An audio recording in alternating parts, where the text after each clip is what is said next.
बिस्मिल्लाहिर्रहमानिर्रहीम। अस्सलाम वालेकुम नाजरीन, आप यूट्यूब चैनल देख रहे हैं। मैं इमरान खान हूँ। नाजरीन, बदकिस्मती से नून लीग और उनके हवारी एस्टेब्लिशमेंट के साथ मिलकर जो नफ़रत का बीज बो रहे हैं कश्मीर में, ये फसल आपको काटनी पड़ेगी। मैं पाकिस्तान की फ़ौज से ही कह देता हूँ, कल भी बहुत सारे जर्नैल बनेंगे, आज भी मौजूद हैं। ये जो आज कर रहे हैं ना, कल आने वाले फ़ौजियों को इस नफ़रत का सामना करना पड़ेगा। ये जो आज नून लीग कर रही है ना, कल आने वाली जो पार्लियामेंट है उसको इसका सामना करना पड़ेगा। जो आज कुछ दरबारी, कुछ टाउट्स जो घटिया हरकतें कर रहे हैं, जो अल्फाज बोल रहे हैं, कल आपको इन चीज़ों का सामना करना पड़ेगा। ख्वाजा आसिफ ने तो कश्मीरियों की शनाख्त के ऊपर ही सवालात उठा दिए। उन्होंने कहा जी रावला कोट के लोग तो कश्मीरी हैं ही नहीं। वो कहते हैं कश्मीरी नहीं मानते इनको हम। वहाँ कश्मीर में लोग प्रोटेस्ट कर रहे हैं, वो एहतजाज कर रहे हैं। यार ये क्या बकवास है, ये आप क्या बात कर रहे हैं। ख्वाजा आसिफ अपनी बात से पीछे नहीं हटता।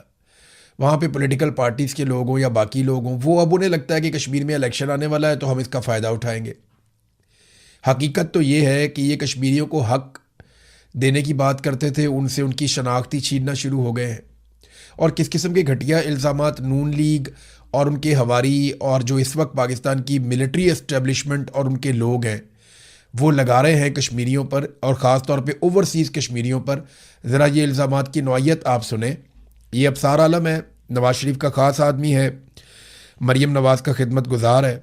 अबसार आलम का अगर आप ये स्टेटमेंट सुने तो आपको अंदाज़ा हो जाएगा कि इनके अंदर कितनी नफ़रत भरी हुई है कश्मीरियों के ख़िलाफ़। ये ज़रा आप पहले सुनिए, क्योंकि इस्लामाबाद में हमारे कुछ सहाफ़ी दोस्त हैं, बड़े अच्छे लोग हैं, बड़ा शानदार काम करते हैं, और मेरा उनसे बहुत अच्छा ताल्लुक़ है, बड़ा एहतराम का रिश्ता है। और वो लोग कभी भी उन्होंने पाकिस्तानियत के ख़िलाफ़ एक लफ्ज़ या एक जुमला नहीं बोला पाकिस्तान के ख़िलाफ़। लेकिन अब सार आलम ने उनको भी टारगेट करना शुरू कर दिया, बल्कि उन सहाफ़ियों को और लोग भी टारगेट कर रहे हैं।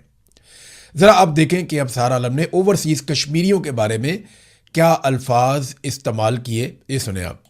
लोग जो बरतानिया में रहते हैं उनकी जुबान और यहाँ एंकर्स की जुबान एक ही तरह गंदी है, और वो इतने गंदे हैं जो बरतानिया में रहने वाले हैं खास तौर पे, कि अभी जो स्कॉटलैंड में वाक़या हुआ है, मैं उस पर अलग से एक व्लॉग इस वक्त करूंगा। 7 मुसलमानों को चाकू के वार करके जख्मी कर दिया वहां एक गोरे ने, इस वजह से कि ये गंदे लोग हैं, ये यहाँ आके हमारी सोसाइटी को खराब कर रहे हैं, इनको यहाँ से निकल जाना चाहिए। और जो अभी चाइल्ड गैंग रेप के जो जिन मुल्जमान मुजरमों को सजा मिली है, वो उनमें बहुत सारे यही है। तो आप सोचें कि इन, और ये अभी आप देखें खबरें आ रही हैं बाहर कि कोई अपनी भाभी से शादी कर रहा है वहां पे सिटीजनशिप लेने के लिए, कोई बहन से पेपर मैरिज कर रहा है और सिटीजनशिप लेने के लिए, और फिर काम नहीं करते, वो तलाक, मसनूई तलाक दे के बीवी को घर दिला दिया मुफ्त का, और खुद साथ वेलफेयर लेना शुरू कर दी कि जी कारोबार कोई नहीं, काम कोई नहीं है। तो इतने फ्रॉड करते हैं। ये आपने सुना कितनी नफ़रत है इस आदमी के अंदर और नवाज़ शरीफ के अंदर कश्मीरियों के ख़िलाफ़। आपने देखा, ये नवाज़ शरीफ का ख़ास आदमी है, उसके साथ बहुत अच्छे ताल्लुकात हैं। नवाज़ शरीफ इसको अपनी गाड़ी में भी रखता है, अपने आसपास भी रखता है। नवाज़ शरीफ जब हुकूमत में आया तो नवाज़ शरीफ ने इसको बड़े अहम सरकारी ओहदे पर भी बिठाया था। मरीम नवाज़ का ये बड़ा खिदमत गुजार है, मैंने आपको पहले भी बताया था। तो यही नून लीग की सोच है, जो कभी ख्वाजा आसिफ बयान करता है, कभी अबसार आलम बयान करता है, कभी कोई और बोलता है। इसी तरह ना एक दौर में ये लोग बंगालियों के ख़िलाफ़ बोलते थे। ये कहते थे बंगाली छोटे कद के हैं, बहुत गंदे लोग हैं, घटिया काम करते हैं, ये तो मछली खाते हैं, इनके अंदर से बदबू आती है, इनके तो रंग काले हैं, ये खूबसूरत भी नहीं होते, ये तो 2 टके के लोग हैं। तो इस तरह ये बंगालियों को बहुत घटिया कहा करते थे। ये कहते थे वहाँ पे तो हर साल सैलाब आता है, हम उनकी मदद कर करके थक गए। हमेशा ये कहते थे कि, क्योंकि यही बात आज कश्मीरियों को कह रहे हैं ना कि जनाब हम तो कश्मीर को सस्ता आटा, सब्सिडी वाला और सस्ती बिजली देते हैं। भाई बिजली आती ही वहाँ से है, आप उनको उनकी सारी बिजली के क्या पैसे दे सकते हैं? पानी आता ही वहाँ से है, क्या आप सारे पानी के पैसे दे सकते हैं? बेशुमार चीज़ें तो वो भी पाकिस्तान के लिए करते हैं। उनके बहुत सारे जवान शहीद हुए हैं पाकिस्तान के लिए सरहदों पे लड़ते हुए। तो आप ये नहीं कर सकते, आप ये जुल्म नहीं कर सकते। आपने बंगालियों के साथ भी यही किया था। आप उनको भी ये कहते थे कि तुम्हारे तो सैलाब आते हैं, तुम डूब जाते हो, हम तुम्हारी मदद करते रहे हमेशा। वो बांग्लादेश कहाँ से कहाँ पहुँच गया, आज उसकी इकॉनमी पाकिस्तान से बड़ी है। आज उसके लोग हमारे से ज़्यादा खुशहाल हैं, पूरी दुनिया में उनकी हमसे ज़्यादा इज्जत है और आलमी सतह के ऊपर वो ज़बरदस्त तरीके से मिलकर काम करते हैं। और इधर हम कहाँ रह गए? हमारे मुल्क में कोई सरमायाकारी करने के लिए तैयार नहीं, इसी नफरत की वजह से। अब ये नफरत कश्मीरियों के खिलाफ फैलाई जा रही है और इस किस्म के टाउट्स उनको इस्तेमाल किया जा रहा है कश्मीरियों के खिलाफ नफरत फैलाने के लिए। मौलाना फजलुर रहमान साहब ने जो ऑफर दी, अब वो ये कहते हैं कि मैंने अवामी एक्शन कमेटी के खत का वीडियो में जवाब दिया है, मैंने हुकूमत को भी आगाह किया है। मैं अवामी एक्शन कमेटी के इस इकदाम का खैर मकदम करता हूं कि उन्होंने मुजफ्फराबाद की जो कॉल थी उनकी एहतजाज की, वो मार्च उन्होंने मौखर कर दिया। रियासत की तरफ से तकरीरों की बुनियाद पर एक्शन लिया जाना कैसे दुरुस्त रद्द अमल है? यानी वो तकरीर कर रहे हैं, आप जाके उनको मारना शुरू कर देते हैं गोलियां, आप उनके ऊपर अटैक कर देते हैं। कल तक हम मकबूजा कश्मीर में इंसानी हकूक की बातें करते थे, आज हम क्या कर रहे हैं? ख्वाजा आसिफ ने जो बातें की हैं वो रद्द अमल बतौर वजीर दिफा नहीं करनी चाहिए थी। आपने लड़ाई ख्वाजा आसिफ और सुलह इसहाक डार के हवाले कर रखी है। आलमी अमन से हुकूमत नेकनामी कमा रही है तो पाकिस्तान नेकनामी गंवा रही है पाकिस्तान के अंदर। यानी जो बाहर आपको थोड़ी बहुत इज्जत मिल रही है पाकिस्तान के अंदर, आप उसका बेड़ा गर्क करते चले जा रहे हैं। पाकिस्तानी तो खुश है ही नहीं वैसे भी। ख्वाजा आसिफ जैसे बयानात इश्तियाल को बढ़ाएंगे, अपोजिशन को मजबूर ना करें। हमने 4 सद्दा में एहतजाज किया, फिर तो ने कहा जी हम फौज, एस्टेब्लिशमेंट और तमाम इदारों का एहतराम करते हैं। ये जुमला बहुत ज़रूरी है हमेशा बोलना पाकिस्तान में। अब जब भी कभी कोई सियासतदान तकरीर करेगा उसको ये कहना पड़ेगा कि हम फौज और इदारों का एहतराम करते हैं। ये बिल्कुल एक तरह की ब्लास्फेमी है। जैसे जब भी कोई मौलवी या कोई बंदा बात करता है, सबसे पहले वो यकीन दिलाता है कि उसका ख़त्म नबूवत पे ईमान है, ताकि ये ना हो जाए कि उसके ऊपर कोई गैर मुस्लिम होने का फतवा लगा के उसे कत्ल कर दे। इसी तरह पाकिस्तान में अब हर सियासतदान को अपनी तकरीर में एक मरतबा फौज, एस्टेब्लिशमेंट और इदारों का एहतराम, ये उसको एक मरतबा कम से कम करना पड़ता है।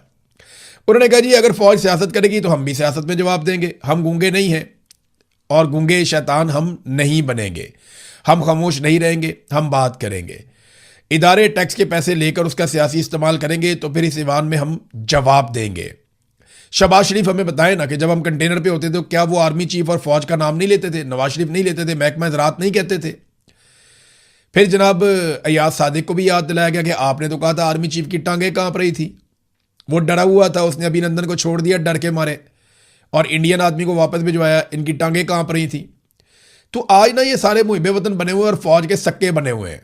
कल तक जब इनके खिलाफ फौजी जर्नैल साजिशें कर रहे थे तो ये फौज को बुरा भला कह रहे थे और ये कह रहे थे उनका सियासी किरदार नहीं होना चाहिए। आज ये बबांगे दोहल हर जगह पे खड़े होकर कहते हैं जी फौज का सियासी किरदार बहुत अच्छा है क्योंकि आज हम उनकी गोदी में बैठे हुए हैं। तो ये तो मुनाफकत है जो ये लोग कर रहे हैं और इस मुनाफकत के साथ पाकिस्तान कैसे चलेगा, सवाल ही नहीं पैदा होता। इस तरह मुल्क नहीं चला करते। नाज़रीन, बिलावल ने भी बहती गंगा में हाथ धो लिए, लेकिन असल जो तकरीर की थी वो तो की थी अचकज़ई साहब ने कल, जहां उन्होंने टिकाकर तनकीद की थी और उन्होंने अभी आज अयाज सादिक को वापस जवाब भी दिया है। बिलावल ने भी वही ख्वाजा आसिफ वाली बात की कि ये मुश्किलात पैदा कर रहा है शहबाज शरीफ के लिए और इस किस्म के बयानात कश्मीरियों के बारे में नहीं देने चाहिए और बयानात देने के बावजूद ये शख्स अभी तक काबीना का हिस्सा है। तो ख्वाजा आसिफ साहब भी अपने बयान पर डट गए, जी बिल्कुल ठीक है वो कश्मीरी नहीं, उनकी शनाख्त के ऊपर ही अटैक कर दिया। तो जो ओवरसीज़ कश्मीरियों का रिएक्शन है ना, इनको सिर्फ पता चल जाए कि वो इनके बारे में क्या सोच रहे हैं तो उनकी तबीयत साफ कर दें। इनको आइडिया ही नहीं है कि इन्होंने नून लीग के साथ कितनी बड़ी ज्यादती की है और कश्मीरियों के दिल में कितनी नफरत बो दी है। इसका नतीजा आप देखेंगे, मिलिट्री एस्टेब्लिशमेंट भी देखेगी और PMLN भी देखेगी। नाज़रीन, अचकज़ई साहब ने जो बार बार गद्दारी के बयान दिए जाते हैं, फतवे जारी किए जाते हैं, उसके ऊपर उन्होंने एक स्टेटमेंट दिया। उन्होंने कहा जी वर्दी की आड़ में अवाम को लूटने और आइन की पामाली से आप बाज आ जाएं, वरना फौज की बची कुची इज्जत भी खाक में मिल जाएगी। बख्शू मामा जैसे मकरू लुटेरों और नौकरियां बेचने वालों का साथ देना बंद करें क्योंकि ये करप्ट लोग आपके जराइम के राज खुद फाश कर रहे हैं। मुल्क को गाय समझना बंद करें, पाकिस्तान को माले गनीमत समझकर इसका दूध धोना छोड़ दें, वरना अवाम का बढ़ता हुआ गुस्सा पार्लियामेंट की बालादस्ती और कौमों के हकूक छीन कर दम लेगा। जर्नैलों से लेकर अशराफिया तक सबके काबुल और दीगर ममालिक में तस्करे यानी वो शनाख्ती कार्ड वगैरह बने हुए हैं। लिहाजा हमारे खिलाफ साजिशें बंद की जाएं वरना सबको बेनकाब कर दिया जाएगा। महमूद खान अचकज़ई ने कहा। वजह यह है कि महमूद खान अचकज़ई को कहते हैं कि आपके अफगानिस्तान के साथ ताल्लुकात, भाई इधर किसी के UAE के साथ ताल्लुकात हैं, किसी के किसी मुल्क के साथ ताल्लुकात हैं, किसी के ट्रंप के साथ ताल्लुकात हैं, किसी के सऊदीया के साथ ताल्लुकात हैं, किसी ने वहाँ का अकामा लिया हुआ है, किसी ने वहाँ पर जजीरा लिया हुआ है, किसी के बच्चे वहाँ सेटल हुए हुए हैं। पाकिस्तान के साथ तो वफादारी दिखाई नहीं देती। बहुत मुश्किल है। तो नाज़रीन, फजलुर रहमान साहब ने, बिलावल ने थोड़ा सा टफ टाइम दिया, लेकिन महमूद अचकज़ई साहब जो हैं वो गुज़िश्ता 2 दिनों से हुकूमत को काफ़ी टफ टाइम दे रहे हैं और शहबाज शरीफ साहब की जो ऑफ़र है उसको संजीदा लेने की ज़रूरत है। पाकिस्तान तहरीक इंसाफ को बाकायदा एक प्रेस कॉन्फ्रेंस करनी चाहिए और हर फ्लोर पे खड़े होकर इसके लिए आवाज़ उठानी चाहिए।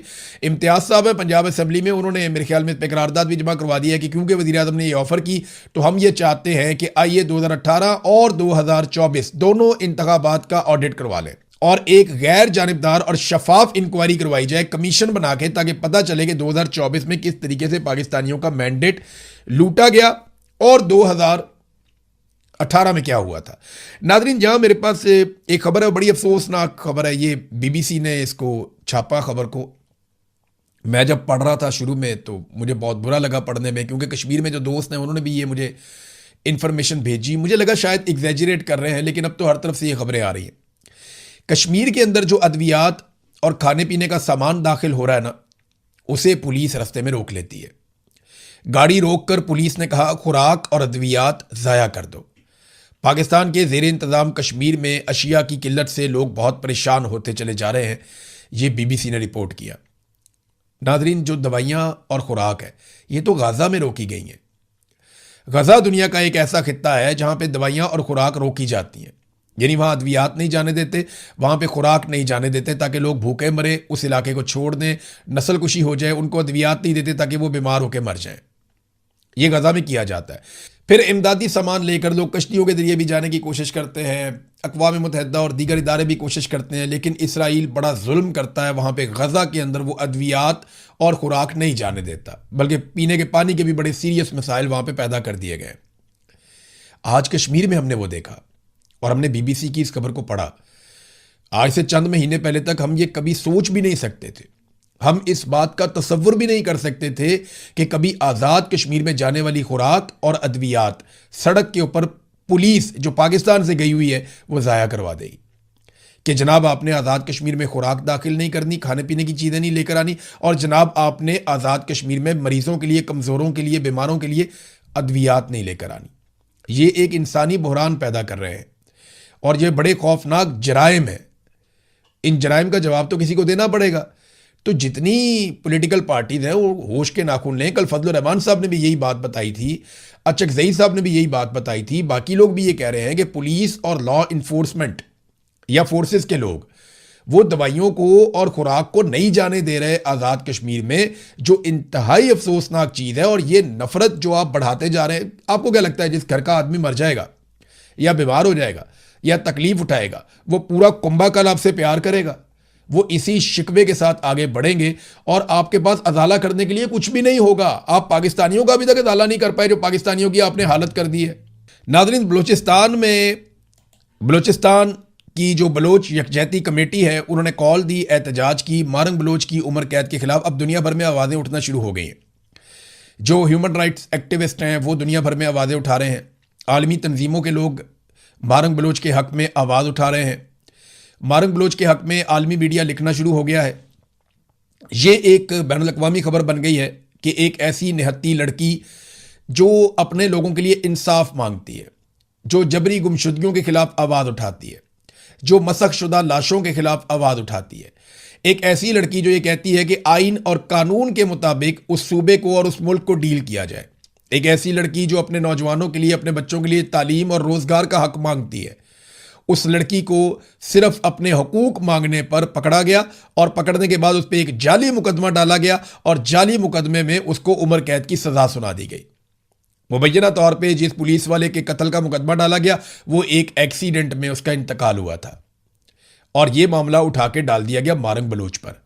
और आज मारंग बलोच को, सिबगतुल्लाह को और दीगर 2-3 और लोग हैं, इन्हें उम्र कैद की सज़ा दे दी गई। पूरी दुनिया के अंदर पाकिस्तान की बदनामी हो रही है, लेकिन मारंग बलोच जो है वो बलूचिस्तान की बेटी है, वो अपने लोगों का हक मांग रही है। उसने कोई जुर्म नहीं किया, वो निहत्ती है और वो दहशतगर्द नहीं है। ये बात पूरे पाकिस्तान को पता होनी चाहिए। बहरहाल बलोच यकजहती कमेटी की जो कॉल थी उसके बाद हमने देखा कि कौम परस्त जमातों ने भी उसकी हमायत की और पीर को कोयटा में इंसदाद दहशतगर्दी की एक अदालत ने जो सज़ा दी उसके बाद ऑलमोस्ट सारा का सारा सूबा ही बंद था। तो मारंग बलोच के साथ बलूचिस्तान खड़ा है। अब जो मारंग बलोच को सजा दिलवाने वाले हैं वो ज़रा सोचें कि क्या बलूचिस्तान उनके साथ खड़ा है। वो तो बेचारे खुद भी अपने पाँव पे खड़े नहीं हो पा रहे और बलूचिस्तान में किसी भी इलाके में कहीं पे भी वो लंबी चौड़ी सिक्योरिटी के बगैर ट्रैवल भी नहीं कर सकते, जा भी नहीं सकते, शाम को तो निकलते ही नहीं है बाहर। ये उनके हालात हो चुके हैं। नादरीन, पीआईए के हवाले से जो धोखा पाकिस्तानियों को दिया जाना था वो धोखा अब बिल्कुल तैयार हो गया है। मैंने आपको पहले बताया था कि अब आपने नाम से धोखा नहीं खाना। पीआईए नाम का पाकिस्तान एयरलाइन है, ये नाम का धोखा आपने नहीं खाना। ये एक प्राइवेट इदारा है, प्राइवेट लोग जो हैं वो इसके मालिकान हैं। इसके साथ वही सलूक होना चाहिए जो बाकी एयरलाइंस के साथ हो रहा है। इसके ऊपर वही कानून लागू होने चाहिए जो बाकी एयरलाइंस के ऊपर लागू हो रहे हैं। एक तो आपने ओने पोने इतनी बड़ी रिप्यूट के साथ इतनी बड़ी एयरलाइन आपने बेच दी फौजी फाउंडेशन को और दीगर इदारों को, और कुछ लोग हैं प्राइवेट, उनको आपने बहुत अमीर अमीर ताकतवर लोग हैं, एस्टेब्लिशमेंट के चहीते हैं, आपने उनको ये पीआईए दे दी और तोहफे में दे दी। अब उन्हें टैक्स की छूट दे रहे हैं 15 साल के लिए। आप मुझे बताएं ना, लोग मुकाबला कहते, दूसरी एयरलाइंस, ये प्राइवेट एयरलाइन जो है पीआईए, इसका मुकाबला कैसे करेंगी? इसको पाकिस्तान एयरलाइन के बजाय अब प्राइवेट एयरलाइन कहा करें आप पीआईए को।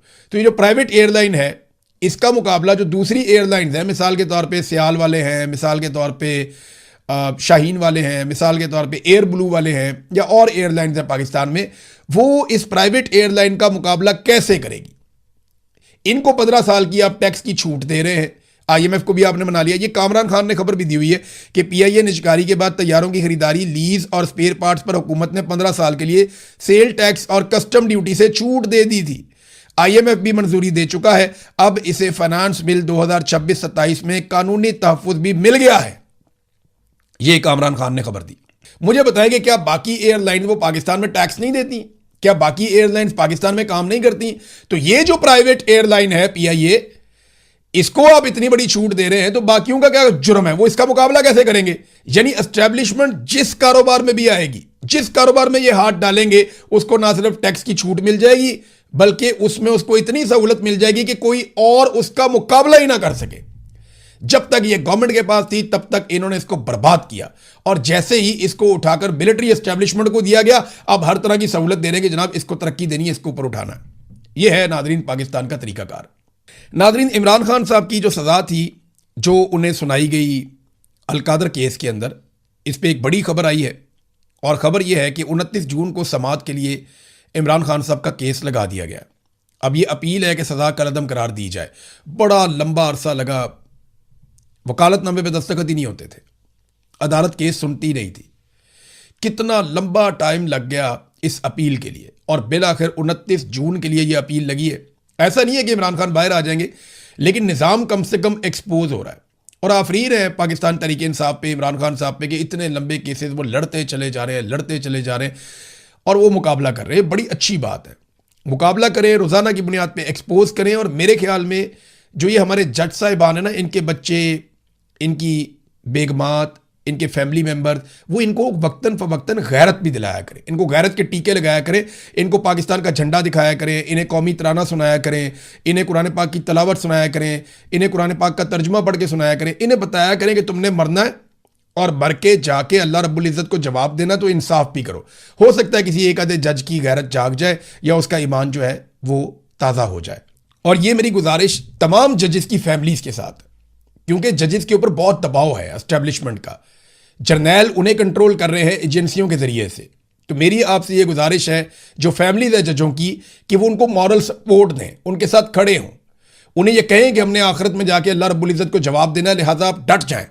तो जजों को घर से सपोर्ट मिलेगी ना, तो वो तगड़े होकर आएंगे। तो मेरी तमाम जजेस की जो फैमिलीज़ हैं, उनके बच्चे हैं, उनके रिश्तेदार हैं, उनकी बेगमात हैं, उनके बहन भाई हैं, उन सबसे गुजारिश है कि जजों को ज़रा तगड़ा करें, उन्हें कहिए इंसाफ कर दें आप अल्लाह का नाम लेकर। कोई बात नहीं है, कोई बात नहीं है, नुकसान कुछ नहीं होता। हमने सब ने बहुत बड़े बड़े नुकसान उठाए। वो एक आदमी जेल में बैठा हुआ है, दुनिया में शहजादों की तरह उसने ज़िंदगी गुजारी, कितना नुकसान वो उठा रहा है।